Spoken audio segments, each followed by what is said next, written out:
कृती करत होते आणि विषय हे एकत्रित यायला पाहिजे भावना व्यक्त करत असल्यामुळे फक्त एक निवडणुकीची टीका करतायत, आरोप करतायत. अर्थात या पक्षांमधूनच त्यांना गोष्टी लागतात. दुर्दैवी गोष्ट अशी आहे की टीका करत असताना पाळले पाहिजे. जी सीट जी हवी होती सिटिंग सीट ज्या सीट्सवरती दावा निवडून गेले होते, असं असताना पण देखील यशवंत किल्लेदारांसाठी एक सीट आम्ही सोडली. अर्थात तिकडच्या आमच्या कार्यकर्त्यांवरती एका प्रकारे मी अन्याय हा शब्द वापरण्यापेक्षा त्यांना ते मिळालं पाहिजे होतं, पण न करता असे ज्येष्ठ तिकडचे असलेले शिवसैनिक पण त्यांना नाईलाजाने वेगळं असताना पण पूर्ण पक्ष ताकदीने आज यशवंत किल्लेदारांच्या मागे उभे आहेत आणि तिकडे काम करण्याचा प्रयत्न आपण करतोय. तर मला वाटतं एक सीट नाही मिळाली आणि ती प्रभाग कुठचा जिकडे त्यांचा दूरहून संबंध नाही आहे, म्हणजे ते त्या भागाचे माजी प्रभाग नगरसेवक होते, परंतु ज्या प्रभागामधून ते अपेक्षित होते ती आणि काम त्यांनी चालू केलं तर त्याच्यात आरक्षण झालं. तर आता सीट नाही मिळाली म्हणून आपल्या नेत्यांवरती टीका करण्याची एक केवळवाणी प्रयत्न त्यांचा आहे. मला वाटतं जनता पार्टीची स्क्रिप्ट वाचण्यापेक्षा तिकडची वस्तुस्थिती काय हे जर लोकांना त्यांनी सांगितलं असतं. माझं बोलणं झालं होतं, त्यांनी सांगितलं मला आम्हाला 2 जागा देण्यात, केवळ एकच जागा आणि आमची बोलवण केली.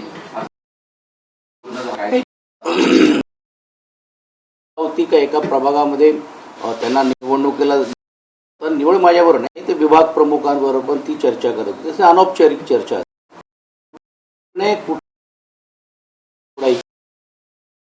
जिजामासारख्या विभागामध्ये आम्ही पण आमची नाती दूर करण्याचा प्रयत्न केलाय आणि प्रभाग आमच्याकडनं दुर्दैवाने बंडखोरी दिली आहे असं प्रयत्न झाला, पण ते होऊ शकत नाही. पक्ष म्हणून आम्ही तुला उभे तर तो प्रभाग आम्ही घेतला आणि तडजोडीची भूमिका राजजीने स्पष्ट कुठे करतोय विधानसभा याच्यावरतून ते देखील देण्याची भूमिका मी घेतली. जिकडे त्यांचे आले होते पण त्यांच्यातला नगरसेवक मी सोडल्या. उद्धव ठाकरे हा पक्षच कब्जा करण्याच्या प्रयत्न आमचं देखील करण्याचा त्यांचा प्रयत्न अशा पद्धतीचं मला लागला असं आरोप. मग उशीर 4-5 त्यावेळी सर्व प्रक्रियेमध्ये ते होते, प्रक्रियेमध्ये त्यांनी पुढाकार घेतला काम केलं. मग त्यांना आता आणि कुठचा ब्लड टेस्ट त्यांनी केला तर हे बघावं लागेल. लॅब मध्ये गेले होते ते म्हणणं आहे की दिलंच नाही. मी आणि संदीप देशपांडेंना कायम चर्चेचा त्याचं कारण वरतूनच आम्हाला सांगण्यात आलं होतं की 2 ठाकरेंमध्ये ज्यावेळेस एकच सरेंडर केलं राज ठाकरेंना आमच्या दोघांना बाजूला ठेवायचं तर आपली आघाडीची चर्चा पुढे जाईल अशा कोणी कुठच्या पक्षातल्या कुठच्या नेत्यांना आणायचंय हा कधीही चर्चा झालेली नाहीये.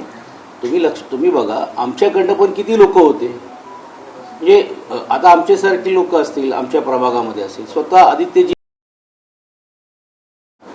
आमच्याकडनं अनिल परबजी आणि वरुण सरदेसाई हे 2च व्यक्ती गेलेत आणि अंतिम चर्चा जे काय झाली ते नेत्यांमध्ये झाली आहे. आणि आम्हाला जिकडे जिकडे ज्या गोष्टी बोलायचं असेल ते आम्ही आमच्या नेत्यांशी चर्चा करूनच केलेली. तर अर्थात त्यांच्या वतीने पण देखील 2 नेते बाळा नांदगाव, नितीन सरदेसाई हे प्रतिनिधी होते. त्यांची भूमिका काय मांडायची असेल तर त्यांच्याकडे मांडू शकले असते, पण आता चर्चेमध्येच सर्वांना हा तो त्या पक्षाचा निर्णय भूमिका त्यांच्या त्यांनाही गोष्टीवरती घेतले गेले असतील. आता इच्छुक जे गोष्टी बोलावी लागतात, काही बोलावे लागत नाही. तोच एक स्ट्रॅटेजीचा भाग. चर्चेचा विषय अशाही प्रकारे तुम्ही आम्ही बोलणार नाही, ह्याला आम्ही बसवणार नाही असं नाही आहे.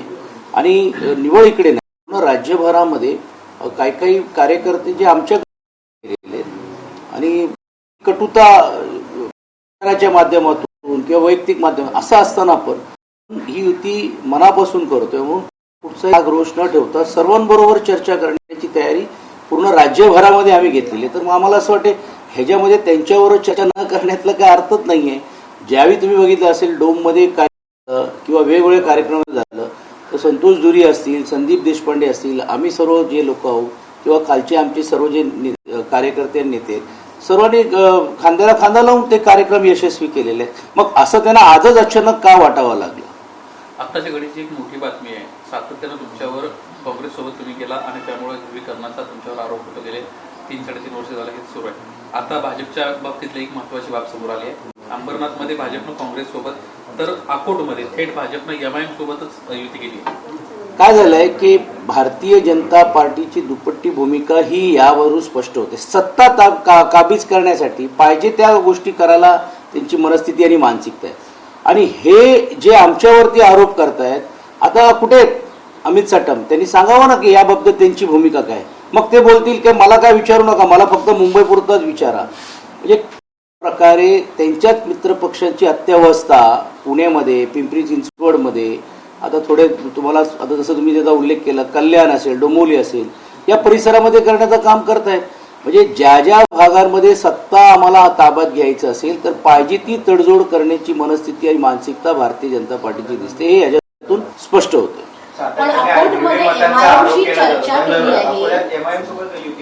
तेच म्हणतोय ना की MIM बरोबर म्हणजे कालपर्यंत जे धर्मांतरीकरण हिंदुत्वाची गोष्ट करत होते कुठे गेलं आता त्यांचं हिंदुत्व?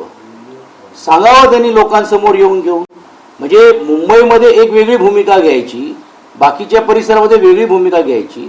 आणि MIM सारखा जातीवादी पक्ष आहेत हे सातत्याने काम जे लोक करतायत आता हे स्पष्ट झालेले आहेत की हे यांचे खरे साथीदार कोण आहेत. आणि ज्या ज्या भागांमध्ये तुम्ही बघितलं असेल की MIMचे कॅन्डिडेट असतील किंवा काही काही परिसरामध्ये काही मुस्लिम्स कॅन्डिडेट्समध्ये पण जे अपक्ष आहेत ह्यांच्या मागे फूस दावण्याचं काम कोणी केलेलं आहे. यातून हे स्पष्ट झालेले आहेत की बा कोणाची A आणि B टीम आहे. भाऊ, ठाकरेंवरती सातत्यानं संतोष दुरी आरोप करत होते. त्यांचं म्हणणं असं पण होतं की दादरचे जे आमदार आहेत महेश सावंत यांनी तिकीट विकत असल्याचा आरोप त्यांनी केला आहे. काय बघा आता जे लोक गेलेत ना त्यांना आता काहीतरी महत्त्व मिळवण्यासाठी, सनसनाटी करण्यासाठी या सर्व गोष्टी कराव्या लागत आहेत. कालपर्यंत जे तुम्हीच बोलल्याप्रमाणे आमच्यावर चर्चा करत होते, मग का नाही तो त्यांनी आरोप त्यावेळी केलं? का नाही ते पक्ष नेतृत्वाशी बोलले? का नाही आम्हाला त्यांनी सांगण्याचं काम केलं? तर या सर्व गोष्टी मला असं वाटतं त्याला फार महत्त्व देण्याची गरज नाही. आता त्यांनी जो घेतलेला निर्णय कळेल त्यांना त्यांच्या विभागामध्ये काय परिस्थिती. कारण त्यांच्याबरोबर असलेले कार्यकर्ते, मनसे कार्यकर्ते हे आजही पूर्ण ताकदीने त्यांच्या पक्षाबरोबर आहे आणि आपल्या युतीबरोबर आहे. शिवसेनेकडून पडेल अशा सीट्स मनसेला देण्यात आला असा पण आरोप होता. कसं म्हणता येईल मला सांगा ना की ज्या ज्या भागांमध्ये सीट्स आम्ही त्यांना दिलेले आहेत ती त्यांच्या मागणीनुसारच दिलेले आहेत. आता यशवंत किल्लेदार पडतील असं कसं कोण बोलू शकतो? पूर्ण ताकदीने ते निवडून येतील आणि आम्ही त्यांना निवडून आणण्याचं काम करू. वरळीमध्ये पण जी एक सीट आहे ती देखील जशी आमची जबाबदारी आहे सर्व मिळून घेऊन ताकदीने आम्ही त्यांना काम करायचं. भायखळामध्ये जी सीट्स आहेत जिकडे जिकडे आमचे आमदार आहेत मी ते सांगतो. बाकीच्या भागांमध्ये तर जिकडे आमदार नसतील तरी देखील प्रत्येक भागांमध्ये युतीचा धर्म आम्ही पाळण्याचं काम केलेलंच आहे. अध्यक्षांचा एक व्हिडिओ व्हायरल झाला होता, त्याच्यावरती अजून देखील कोणतीही कारवाई करण्यात आलेली याचिका दाखल करण्यात आलेली आहे आणि ठपका जो आहे तो अधिकाऱ्यांवरती ठेवण्यात आल्याची माहिती आहे. काय तुमची प्रतिक्रिया? कसं आहे की विधानसभेच्या अध्यक्षांनी एवढ्या खालच्या स्तरावर जावं हे अभिप्रेत नाही आहे. आणि तुम्ही बघितलं असेल की निवड विधानसभेचे अध्यक्ष नाही परंतु ज्या पद्धतीने राज्याचे मुख्यमंत्री, उपमुख्यमंत्री आणि पूर्ण मंत्रिमंडळ ज्या पद्धतीने प्रशासनाचा गैरवापर करताना पाहायला मिळत आहेत, मोठमोठे ताफा आणून घेऊन या प्रचार यंत्रणामध्ये आहेत. म्हणजे निवडणूक आयोग आहे की नाही? आचारसंहिता असेल तर आम्ही देखील मंत्रिमंडळामध्ये राहिलो. आपली स्वतःची शासकीय गाडी तुम्हाला वापरता येत नाही, तुम्हाला वैयक्तिक गाडी घेऊन जावी लागते आणि एकपेक्षा जास्त घेऊन गेलात ती प्रायव्हेट सिक्युरिटी तुम्हाला घ्यावी लागते. म्हणजे ती सिक्युरिटीवरती पण निर्बंध असतात. असं असताना विधानसभेच्या अध्यक्षांनी एवढं खालच्या थरावर जावं. आणि काल तर आश्चर्य आहे की त्या पवारताईंचं तुम्ही काल जर बघितलं असेल की त्यांना माघार घेण्यासाठी स्वतः अध्यक्ष त्यांना प्रेशराईज करतायत, त्यांना बोलून घेत आहेत, त्यांच्या मिस्टरांना गाडीत बसून घेऊन त्यांचे कार्यकर्ते त्यांच्यापर्यंत नेऊन जाण्याचं काम करतात, त्यांच्या बंधूंकडे त्यांच्यावरती ते फोनवरती संभाषण बोलत आहेत. म्हणजे निवडणूक बिनविरोध होण्यासाठी हा त्यांनी केलेला आहे. आणि ते पवारताईंचं खरोखरच अभिनंदन केलं पाहिजे की एवढं असताना पण त्यांनी अपक्ष फॉर्म भरलाय. म्हणजे याचा अर्थच असा आहे की बाकी सर्व उमेदवारांना काय केलं असेल, पैशाची आमिष दाखवण्याचं काम केलेलं आहे. हे दुर्दैवी आहे. आणि मुंबईसारख्या शहरामध्ये आणि विशेषतः कुलाब्यासारख्या विधानसभेमध्ये आणि विधानसभेच्या अध्यक्षांकडनं जरी होणं म्हणजे आपण काय अपेक्षा करतोय. मग कशावरून हे जे घडलेलं जे घटनात्मक जे आपण बघिततो पेज जे निर्माण झालेलं आहे, काय विश्वास या प्रक्रियावरती ठेवायचा. आणि मग न्यायालयीन आपण ज्या गोष्टी करतो बोलतो तर ज्यांच्याकडे कॉशो ज्युडिशियरीचा अधिकार आहे ते जर गैरवापर करायला लागले तर मला असं वाटते यापेक्षा भयानक परिस्थिती. आणि विधानसभेच्या अध्यक्षाच्या पदावरती राहण्याचा नैतिक अधिकार कोणाला आहे की नाही. आता ह्या प्रशासनावर टाकले जातील, इन्क्वायऱ्या केले जातील, पण निष्पन्न काय. किमान त्यांनी दिलगिरी व्यक्त केली पाहिजे होती, ती देखील करता आली नाहीये. आणि उलट पक्षी म्हणजे माजी मंत्र्यांना आमदारांना तर दमदाटी देण्याचं काम ते करतच आहेत, पण त्याहीपेक्षा अप्रत्यक्ष रीतीने की तुम्ही जर जास्त बोलाल तर तुमच्या बाबतीत पण काहीतरी कारवाई होऊ शकते किंवा विधानसभा अध्यक्ष म्हणून घेऊन पण मी तुमच्यावरती हक्कभंगाचा आणू शकतो आणि काही गोष्टी करू शकतो. अशा प्रकारे करणं मला असं वाटते दुर्दैवी आहे आणि याचा आम्ही निषेध करतो. या सगळ्या प्रकरणावर त्यांचं असं म्हणणं आहे, याला जोडूच आहे, या सगळ्या विषयावर त्यांचं असं म्हणणं आहे की मी ज्या काही सगळ्या गोष्टी केलेल्या आहेत त्या नियमात धरून केलेल्या आहेत, त्यामुळे मला कोणी शिकवायला जाऊ नये, मी नियमातूनच ते वकील आहेत त्याच्याबद्दल अहवाल आलाय तो देखील त्यामध्ये देखील असंच मेन्शन केलेलं आहे की हे कायद्याला धरूनच केलेलं आहे, मात्र कुठेतरी यामध्ये गल्लत झाली असं मेन्शन आहे. मला समजत नाही कुठच्या नियम कायदा म्हणजे अर्थात ते वकील आहेत त्यांच्याशी त्या विषयावरती वाद घालण्यात काही अर्थ नाहीये. ते खूप हुशार आणि त्यांनी विधानसभेच्या अध्यक्ष या नात्याने जी वकालत केलेली आहे सरकारची हेही आपण सर्वांनी पाहिलेलं आहे, म्हणजे त्याच्यात जात नाही. पण ज्या पद्धतीने ते गेले, ज्या पद्धतीने निवडणूक आयोगाच्या कार्यालयामध्ये जाणं, तिकडे तासोनतास बसणं आणि तिकडेच अपक्षांच्या बरोबर चर्चा करणं आणि त्याच्यावरती एका प्रकारे दबाव आणणं हे कुठच्या नियमामध्ये. म्हणजे आम्हाला माहीत आहे की ज्यावेळी एक उमेदवार जातो त्याचं अनुमोदन देणारा आणि ज्याला आपण सपोर्टर म्हणतो सूचक आहे, या दोघांपेक्षा जास्त लोकांना आत घेतलं जात नाही. कुठच्या अधिकाऱ्यांनी ते तिकडे आत गेले होते हे ते का बोलत नाही. कुठच्या अधिकाऱ्यांनी त्यांची सिक्युरिटी घेऊन तिकडे जाण्याचा प्रयत्न केला. ज्यावेळी अपक्षांवरती कशा प्रकारे गाडीतून घेऊन हे मी म्हणत नाही, त्यांचे उमेदवारच बोलायला लागलेले. आणि आता निवडणूक आयोगाने त्यांना संरक्षण द्यावं लागलं. म्हणजे ही शोकांतिका नाही का. प्रशासनावरती आरोप करत असताना नैतिक आपली काही जबाबदारी आहे की नाही ह्याचा तरी विचार त्यांनी करायला पाहिजे होता. ह्याचाही नैतिक विचार न करता ज्या पद्धतीने ड्रॅमेस्टिक जे आपण बोलतो असं पूर्ण जाऊन भिवून ज्या व्हिडिओज जे त्यांचे बाहेर येत आहेत त्यातून तुम्हाला कळलं असेल की कशी मनस्थिती आणि मानसिकता त्यांची. आमचे नगरसेवक बिनविरोध निवडून येतात तर ठाकरेंना मिरची का लागते असा आरोप मुख्यमंत्री देवेंद्र फडणवीस करतात. यासाठी लागते कारण लोकशाही संपत चाललेली आहे. अशाच पद्धतीने जर लोकशाही जर संपली मग नोटा कशाला तुम्ही आणता.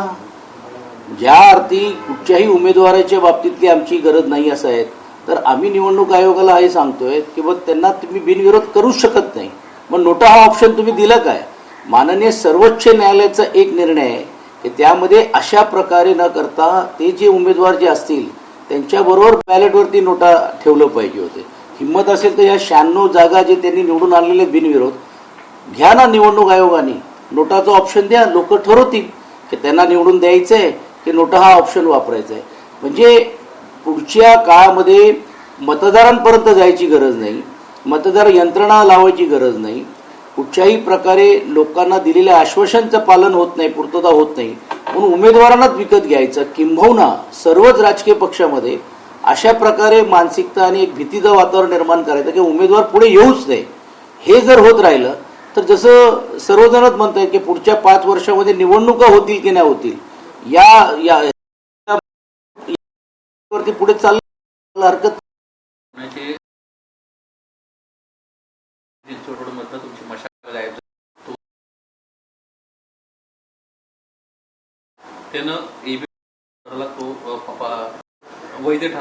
निवडणुकीला सामोरे जात असताना काल त्यानं देवेंद्र फडणवीसांच्या उपस्थितीत भाजपमध्ये प्रवेश करून टाकला. त्यामुळे आता तुमचं त्याचं असं म्हणणं होतं की काँग्रेस माझं काम करत नव्हती, काँग्रेसचे लोक आहेत ते ग्राउंड लेवलला माझ्या विरोधात काम करत होते, काँग्रेस करायला नको म्हणून मी भाजप केला. ते काय जे एकतर पहिली गोष्ट उमेदवारी मध्ये मिळाली भाजपमध्ये गेले. आपल्याला माहित असेल की पुण्यामध्ये एक पॅनल तो चारच्या मी मागणी केली होती आणि महिलांसाठीच काँग्रेस म्हणणं होतं की मी देऊ शकत नाही. असताना मग त्यांनी अशी चर्चा झाली होती की काँग्रेस बरोबर चर्चा करून कुठे आम्हाला कुठे घ्यायची. हे करत असताना एक सीटची ती मागे स्वतःहून त्यांनी घेण्याचं काम केलेलं आहे.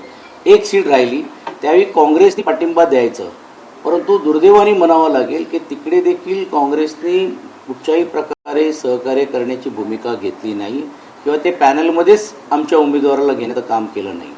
असं असलं तरी देखील त्यांनी थांबणं गरजेचं होतं, लढणं गरजेचं होतं. दुर्दैवी आहे की अशी लोक ज्यावेळी आणि ज्याच्या बाबतीत ज्यावेळी आपण पोट असतो असे जे त्यांना वैयक्तिक काँग्रेसचा धडा शिकवून हा मार्ग अवलंबून करण्याचं काम जे त्यांनी केलेलं ते चुकीचं आहे, दुर्दैवी आहे. जरी असली तरी आम्ही जो कार्य निश्चितपणे आम्ही पाळण्याचं काम आम्ही करू. उमेदवाराला सपोर्ट करावं नाही. जिकडे उमेदवार त्या प्रभागामध्ये, पण त्या प्रभागामध्ये 3 प्रभागामध्ये काँग्रेसचे उमेदवार आहेत. एका इकडे मध्ये महिलांमध्ये आम्ही सीट मागत होतो, ते आम्हाला द्यायला तयार नव्हते. तरी आम्ही तिकडे एबी फॉर्म दिला, कारण आमचे अत्यंत चांगले काम करणारे सविताताई मते तिकडे काम करतायत आणि इकडे त्यांना फॉर्म देण्याचं काम केलं. असं असलं तरी देखील बाकी प्रभागामध्ये आम्ही आमचं महाविकास आघाडीचा धर्म पाळू. या प्रभागामध्ये पण देखील आम्ही उमेदवार संपर्कात आहेत कालपासून, त्यांना पुरस्कृत करण्याचं काम आम्ही करणार आहोत. सांगता सभेसाठी मैदानासाठी सगळ्यांनीच अर्ज केले आहेत. आपण कधी केले आणि अजून कन्फर्मेशन आलं आहे का? लवकर तारीख ती ठरवली जाणार आहे. तशी ऑलरेडी चर्चा झालेली आहे आणि फक्त आता जसं तुम्ही म्हटल्याप्रमाणे की अर्ज तर आम्ही केलेलेच आहेत आणि आम्हाला ते मिळेल अशी आम्हाला अपेक्षा करा. आमचा अर्ज हा पहिला गेलेला आहे. अर्थात काही लोक त्याच्यामध्ये खो घालण्याचं काम करतायत. माझ्या माहितीप्रमाणे 6 तारखेला अमित शहाजी येणार होते, पण 6 तारीख उलटून गेलेली आहे. कदाचित 11 तारखेला पंतप्रधान आणि त्या 12 किंवा 13 तारखेला एकच सभा घ्यायचं असं नियोजित आहे. काहींची मागणी अशी पण आहे की विभाग वाईज काही सभा.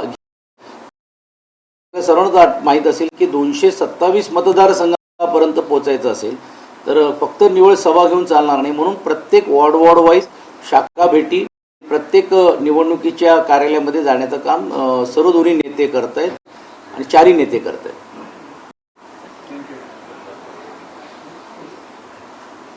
थँक्यू.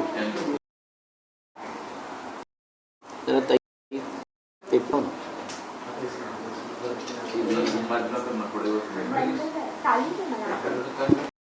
चालू आहे.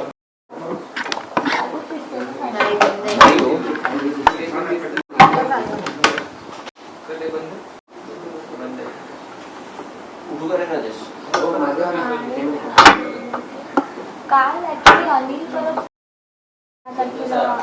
राज ठाकरे स्वतः जाहीर केलं की 11 तारखेला